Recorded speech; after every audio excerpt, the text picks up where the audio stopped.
जमलेल्या माझ्या तमाम मराठी बांधवांनो, भगिनींनो आणि मातांनो, सर्वप्रथम मी आपणा सर्वांना गुढीपाडव्याच्या मराठी नववर्षाच्या मी मनपूर्वक शुभेच्छा देतो.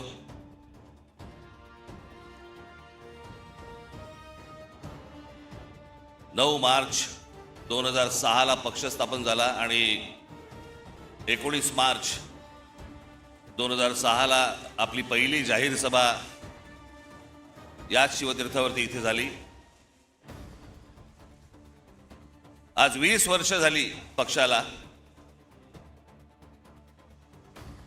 आणि आनंदाची आणि भाग्याची गोष्ट अशी की 20 वर्षानंतर 19 मार्चला गुढीपाडवा यावा. मी याला शुभसंकेतच पकडतो. मी हे सगळे ते निवडणुका आल्या गेल्या, झालं, शिमगे झाले, सगळं झालं. आपण जे उभे आहोत हे लक्षात ठेवा, हे महाराष्ट्रासाठी उभे आहोत. आणि मी जे बोलतोय तुम्हाला आता, हे तुमच्या टाळ्यांसाठी बोलत नाहीये. मी जो तुम्हाला शब्द दिलाय या महाराष्ट्राचं गतवैभव प्राप्त करण्यासाठी, म्हणून आपल्याला जी सत्ता घ्यायची आहे ती सत्ता भविष्यामध्ये आपण हातामध्ये घेणार म्हणजे घेणार. हे मी फक्त तुमच्या टाळ्यांसाठी सांगत नाही, तो माझा आत्मविश्वास आहे. आज देशातही एक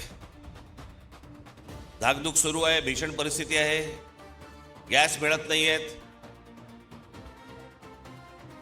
नेहमी नॉर्मलला असणारी लोक सध्या गॅसवर आहेत.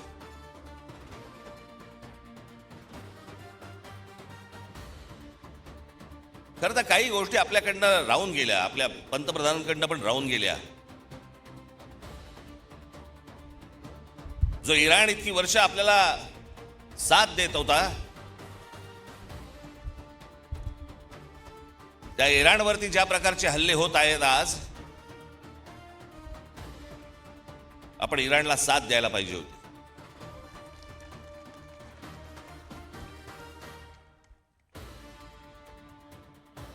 या देशामध्ये येणारं सगळं बरचसं तेल हे इराणमध्ये येतं, ते आपल्याला रुपयामध्ये देतात,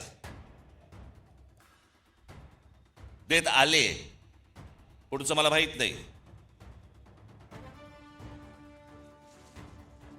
पण खामेनी गेल्यानंतर देखील आपल्या देशाच्या पंतप्रधानांनी कुठचंही निषेधाचं एक स्टेटमेंटही काढलं नाही, हल्ल्यावरती कुठचं स्टेटमेंट काढलं नाही. जो देश आजपर्यंत जम्मू काश्मीरच्या प्रश्नावरती देखील आपल्याला पाठिंबा देत आला, भारताला पाठिंबा देत आला, त्यांच्या मागे आपण आज अडचणीच्या काळामध्ये उभे राहिलो नाही, याचा त्रास निश्चित भविष्यात होणार आपल्याला. आज सगळ्या बाजूने समजतच नाही की नेमके आपण कुठे चाललो आहोत, काय चाललो आहोत. या देशामधली राज्य कुठे चालली आहेत, या देशामधली लोक कुठे चालली आहेत, प्रगती कुठे होतीये. मी आत्ताच गेल्या जानेवारीमध्ये आपली इथे जाहीर सभा झाली, त्यावेळेला मी अनेक लोकांचे वाभाडे काढले इथे. आपण पण किती अडाणी आहोत हे पण सांगितलं. एका बाजूला आमच्या टेलिव्हिजन चॅनलवाल्यांची वाट लावून ठेवली आहे, सारखा वरून दबाव, सारखा वरून दबाव. ही बातमी टाकायची नाही, या बातम्या करायच्या नाहीत, ही करायची नाही, सरकारला विरोध करायचा नाही, विरोध केला बातम्या बंद करू, तुमच्या जाहिराती बंद करून टाकू, नोकरीवरून काढून टाकू. त्याच्यामुळे तुमच्यापर्यंत बातम्या पोचवायच्या नाहीत खऱ्या. हे अशा एका विचित्र परिस्थितीमध्ये देश अडकलेला आहे, हे राज्य अडकलेले आहे, सगळेच अडकलेले आहोत. आज काय महाराष्ट्राची परिस्थिती होऊन बसली आहे. हे आमचे मुख्यमंत्री सांगतायत विकास करतोय, विकास करतोय. $3 ट्रिलियन इकॉनॉमी करायची महाराष्ट्राची. 11 लाख कोटीचं कर्ज आहे महाराष्ट्रावरती, 11 लाख कोटी. पृथ्वीराज चव्हाण ज्यावेळेला मुख्यमंत्री होते त्यावेळेला 2 लाख कोटीचं कर्ज होतं. त्याच्यानंतर हे 2014 ते 2026 मध्ये हे सगळं कर्ज 11 लाख कोटीवरती गेलं. शहरांची अवस्था बघा.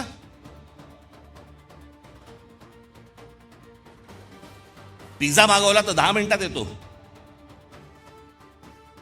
पण तुम्हाला 10 मिनिटात कुठे जाता येत नाही. सगळीकडे ट्रॅफिक जॅम, फुटपाथ भरलेले.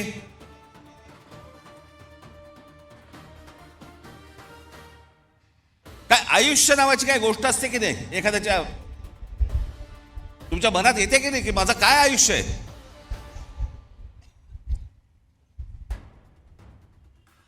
आज हे ब्रिटिशांच्या काळामध्ये त्यावेळेला हे मैदान उभं राहिलं म्हणून आज हे मैदान आहे.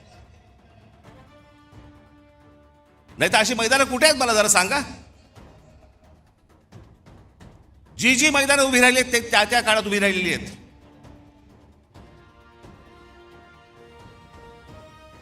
आपण काय मुलांसाठी काय करतो? लहान लहान मुलांसाठी काय बागा तरी तयार करतोय का आपण? त्या बागा बघितल्यानंतर तिकडे जावं असं तरी वाटतंय का?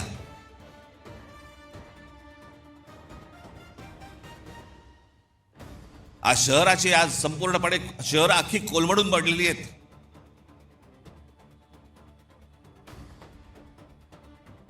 मी मध्यंतरीच मुख्यमंत्र्यांना भेटलो, उपमुख्यमंत्र्यांनाही भेटलो. या शहरांचा ट्रॅफिकचा प्रश्न, गाड्या, उद्या मी तुम्हाला सांगतो अशी जर परिस्थिती जर अजून एक 5-10 वर्ष राहिली ना, घरातनं निघाल आणि तिकडेच असाल, हलता येणार नाही तुम्हाला.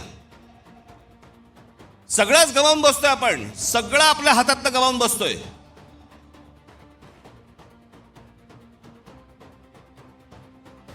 आज ग्रामीण भागामधला माझा तरुण, माझ्या तरुणी शेतीकडे वळायला तयार नाहीत. ते म्हणतात नाही आम्हाला शहरात जायचंय. शहरात आल्यावर ही शहराची अवस्था. या देशातलं, महाराष्ट्रातलं प्रत्येक शहर बघा ना, त्याला काही आकार ना उकार ना काही नाही त्याला. कोणी येतंय, कुठेही इमारती बांधतंय, कोणी काहीही करतंय, कोणालाही कसल्याही परवानगी दिली जात आहेत. आणि तुम्ही ते पाहता आणि राग मोबाईलवरती व्यक्त करताय. हेच त्यांना हवंय की तुम्ही रस्त्यावरती येताच कामा नयेत, तुम्ही या गोष्टींचा विचारच करता कामा नयेत. असेच सडा, असेच मरा.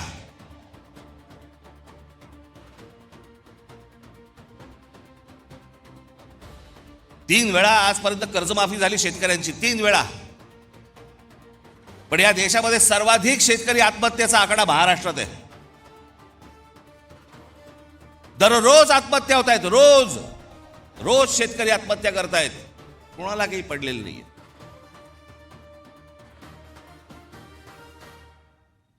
हे इथे तुमच्यासाठी कोस्टल रोड बांधतायत, आम्हीच त्याची स्तुती करतो. आमचा मराठी माणूसच स्तुती करतो, छान झालाय ना रस्ता. अरे तो तुझी वाट लावायला झालाय. तुला कल्पना नाही तो रस्ता कशासाठी झालाय. तो तुमच्यासाठी झालेला रस्ता नाहीये. तो बाकीच्यांना आत येण्यासाठी आणि तुम्हाला बाहेर जाण्यासाठीचा रस्ता आहे तो. आम्हाला जो अंदाज येत नाही, आमच्या दरवाज्यावरती जोपर्यंत टकटक होत नाही तोपर्यंत आम्हाला समजतच नाही. आज सगळ्या शहरांमधल्या सगळ्या जमिनी चालल्या आहेत. हे अडाणी सारखे उद्योगपती सगळे घेत बसले. सरकार न बघता सह्या करतंय. हा सगळा पाडा मी मागच्या वेळेला वाचला होता. त्याच्यात आपण महाराष्ट्र म्हणून आपलं महाराष्ट्राचं स्वतःचं अस्तित्व गमावून बसतोय. आपली महाराष्ट्राची ओळख गमावून बसतोय. आपली भाषा गमावून बसतोय. मी मागे पण सांगितलं होतं ना, एकदा ती गोष्ट हातातनं गेली की परत येणार नाही. भाषा संपली म्हणून अनेक देश संपलेले आहेत या जगामध्ये. तुम्हाला जग ज्याला म्हणतं की तुम्ही कोण आहात, मराठी माणूस आहात. मराठी माणूस आहात म्हणजे कोण आहात? मराठी भाषा बोलणारे आहात म्हणून तुम्ही मराठी माणूस आहात.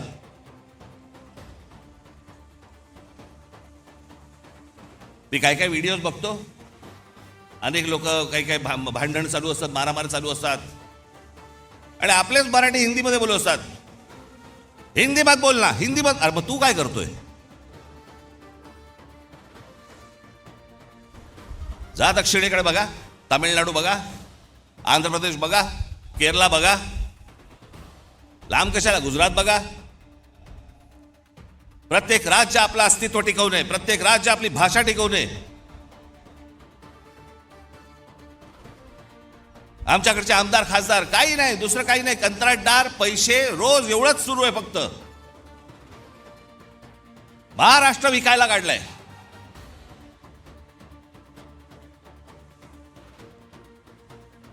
आज मुख्यमंत्र्यांकडे गृह खातं आहे. संपूर्ण महाराष्ट्रभर सगळ्या ठिकाणी ड्रग्ज विकले जात आहेत. शाळांमध्ये ड्रग्ज जात आहेत, कॉलेजमध्ये ड्रग्ज जात आहेत. तरुण तरुणी सगळे व्यसनाधीन होत आहेत ड्रग्सच्या आहारी लागून. काय करणार आहोत काय महाराष्ट्राचं आपण? ग्रामीण भागामध्ये प्रगती होत नाही. ग्रामीण भागातली माझी मुलं मुली आज इथे शहरामध्ये येतात, शहरात बकाला पडलेली आहेत, शहरामध्ये ड्रग्ज मिळत आहेत, लहान लहान मुली आणि लहान लहान मुलं पळवली जात आहेत. माझ्याकडे तर एक आकडा आहे,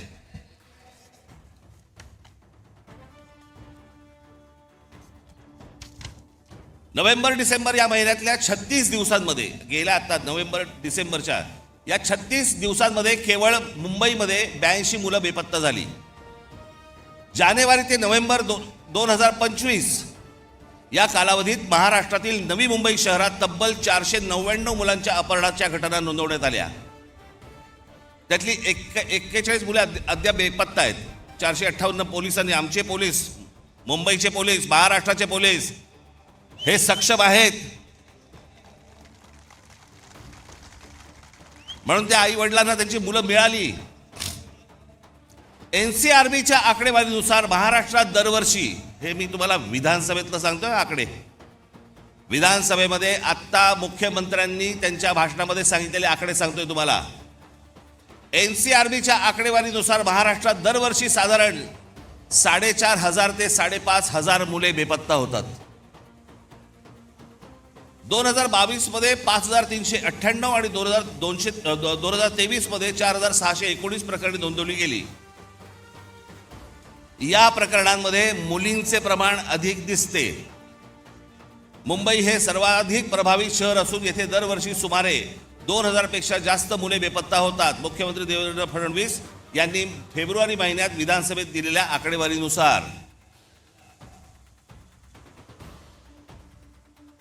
हे कोणती शहर म्हणायची हो, कोणतं राज्य म्हणायचं?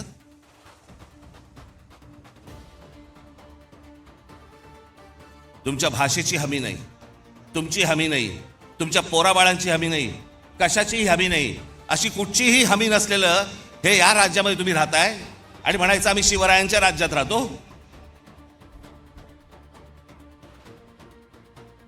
हवे होते असते, विधानसभेत जाऊन कापून काढले असते.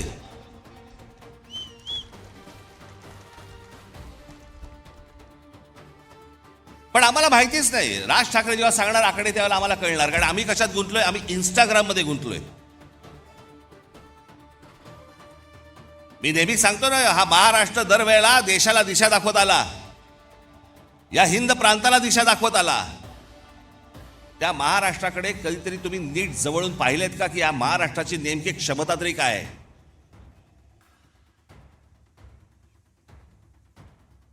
हजारो माणसं आहेत. मी थोडक्यात काही माणसं तुमच्या समोर जाणलीत. फक्त महाराष्ट्राची तुम्ही फक्त परंपरा, महाराष्ट्राचा फक्त इतिहास फक्त तुम्ही फक्त बघून घ्या. मी फक्त तुमच्यासमोर नावं वाचणार आहे. ही नावं माझं भाषण संपल्यानंतर तुम्ही कदाचित त्या युट्यूबवर जा. मुद्दा म्हणून सांगतो, युट्यूब बघा, कारण त्याच्यावरती चांगली माहिती असते, त्याच्यावरती चांगल्या डॉक्युमेंटरीज असतात, जगाची माहिती मिळते. इंस्टाग्राम नको. मी तुम्हाला आता फक्त काही माणसं तुम्हाला समोर वाचून दाखवणार आहेत जे आपण विसरलेलो आहोत. आपल्या महाराष्ट्राची ताकद आपण विसरलेलो आहोत. हा महाराष्ट्र असा का? या महाराष्ट्रामध्ये, या बाहेरच्या प्रांतांमधून लोक इथे का येतात? या महाराष्ट्रामध्ये ही महाराष्ट्राची भूमी ही कोणी मशागत केली? हा सुसंस्कृत महाराष्ट्र घडला कसा? या नवीन विचाराला सतत बघणारा हा देश आज महाराष्ट्राला काय देतोय? आमच्या क्रिकेट टीम मध्ये देखील आज महाराष्ट्राचे, मुंबईचे कोण नाही हो? कोण मराठी आहेत मला जर दाखवा. एक काळ असा होता की 11-12 प्लेयर मध्ये जवळपास 8 ते 9 हे मुंबईचे लोक असायचे, महाराष्ट्राचे लोक असायचे. कुठे कमी पडतोय आम्ही? आम्ही विचारच करत नाही. आम्हाला महाराष्ट्र कसा घडवायचा आहे याचा आमचा विचारच संपलेला आहे. आमच्यावरती सरकार येत आहेत आणि लादतायत, वाटेल त्या गोष्टी रोज येत आहेत, नवीन कायदे करतायत, नवीन नियम करतायत. आम्हाला लक्ष द्यायला वेळ नाही. आम्ही गुंतलोय करमणुकीमध्ये. तुम्हा आम्हाला महाराष्ट्रातल्या या जनतेला सगळ्यांना मिळून तरुण आणि तरुणींना, नवीन येणाऱ्या लोकांना, मुलांना हा भविष्यातला महाराष्ट्र घडवायचा आहे. हा तुम्ही आम्हीच घडवायचा आहे. सरकारवरती अवलंबून राहून होणार नाही. आणि म्हणून मी आज एक नवीन योजना तुमच्या समोर आज आणतोय. 2006 साली याच व्यासपीठावरती इथे उभं राहून मी म्हटलं होतं की मी महाराष्ट्राचा विकास आराखडा आणीन, महाराष्ट्राची मी ब्ल्यूप्रिंट आणीन. मग एका पत्रकार परिषदेत मला एका पत्रकाराने विचारलं ती तुमची ब्ल्यू फिल्म कधी येणार आहे? तर मी म्हटलं की मी ती आणली असतं बरं झालं असतं, त्यांनी किमान पाहिली तरी असती. पण त्या 2006 साली मी जेव्हा म्हटलं होतं मी महाराष्ट्राची ब्ल्यूप्रिंट आणीन, महाराष्ट्राचा विकास आराखडा आणीन, 2014ला आणला. 2006 ते 2014 महाराष्ट्रात जिथे जिथे मी गेलो, जिथे जिथे पत्रकार परिषदा झाल्या, सर्वजण कुत्सितपणे मला विचारायचे काय ते ब्ल्यूप्रिंटचं काय झालं, कुठपर्यंत आलं, ते विकास आराखड्याचं काय झालं, कुठपर्यंत आलं. प्रत्येक पत्रकार परिषदेमध्ये असताना, चालू असताना किंवा नंतर हे प्रश्न असायचेच. जेव्हा आणली 2014, आज 2026, या क्षणापर्यंत मला कुठच्या पत्रकारांनी प्रश्न विचारलेला नाही त्या ब्ल्यूप्रिंटमध्ये आहे काय, कारण वाचलीच नाही. त्याला वाचण्यात इंटरेस्ट नव्हता, हिणवण्यात होता. असो, पण तो काळ लोटला गेला. आज जवळपास त्याही गोष्टीला आज 12 वर्ष होऊन गेली. अनेक तज्ज्ञांना त्यावेळेला बरोबर घेतलं होतं, अनेक गोष्टी त्यामध्ये केल्या होत्या. गेल्या 10-12 वर्षामध्ये अनेक महाराष्ट्रही बदलला, खूप गोष्टी बदलल्या, विचारात महाराष्ट्र बदलला. आणि म्हणून मला असं वाटलं की काय करावं, कारण मी अनेकदा वाचत असतो वर्तमानपत्रांमध्ये, काही लेख येतात वर्तमानपत्रांमध्ये, अनेक चांगल्या सूचना येतात, अनेक काही नवीन गोष्टी निर्माण करण्यासाठीच्या गोष्टी येतात. आणि मग विचार केला की या सगळ्या गोष्टींसाठी एक कुठेतरी आपल्याला एक प्लॅटफॉर्म उभा करायला लागेल. या महाराष्ट्रामधली लोक, महाराष्ट्राच्या बाहेरची कोणी, की महाराष्ट्रामध्ये नेमकं काय व्हायला पाहिजे, महाराष्ट्रामध्ये नेमकं काय घडलं पाहिजे, महाराष्ट्रात ते नेमकं घडलं ते कसं घडलं पाहिजे, अशा अनेक लोकांकडे अनेक योजना तयार आहेत. परंतु सांगायच्या कोणाला, मांडायच्या कोणाला? सरकार म्हणजे कोण? आज महाराष्ट्रामध्ये सगळ्याच गोष्टींची कमतरता आहे. कोणाला काही कळत नाही. जो येतोय, कोणतरी येतो, नवा काहीतरी सांगतो, त्याच्याबरोबर कंत्राटदाराला कामं दिली जातात. आपलं ऑइल बाहेरून येतं, आपला गॅस बाहेरून येतो, आपल्याकडे अनेक गोष्टी बाहेरून येतात. मग आपल्याकडे एक काहीतरी टुणटुणं वाजवलं जातं. ते टुणटुणं आहे चांगलं, पण वापरात येऊ शकत नाही, आणि ते म्हणजे स्वदेशीचं. काय करायचं त्या स्वदेशीचं मला जरा सांगा. हा देश ज्याच्यावरती चालतो ते ऑइल पण तुमचं बाहेरून येत आहे, तर काय करायचं? मग यासाठी म्हणून ही शहरं उभी करताना, जसं आज दुबई आहे, अबुधाबी आहे, अनेक देश आहेत की ज्यांनी बाहेरचे मेंदू आणले. आज संपूर्ण दुबई जी उभी आहे हे कोण करते? अरब करतायत, अमेरिकन लोक आहेत, ब्रिटिश लोक आहेत, फ्रेंच लोक आहेत, अनेक लोक आहेत. जगभरातल्या लोकांचे मेंदू आणले आणि त्यांनी त्यांचं एक देश, शहर उभं केलं. आमची शहरं काय उभी करतायत? आमच्या शहरांना उभं करण्यासाठी, आमच्याकडे चांगलं व्यवस्थापन होण्यासाठी, आमच्या भविष्यातल्या पिढ्यांना चांगलं आयुष्य जगण्यासाठी म्हणून आम्ही का नाही बाहेरून मेंदू आणत आहोत? कसली लाज वाटते?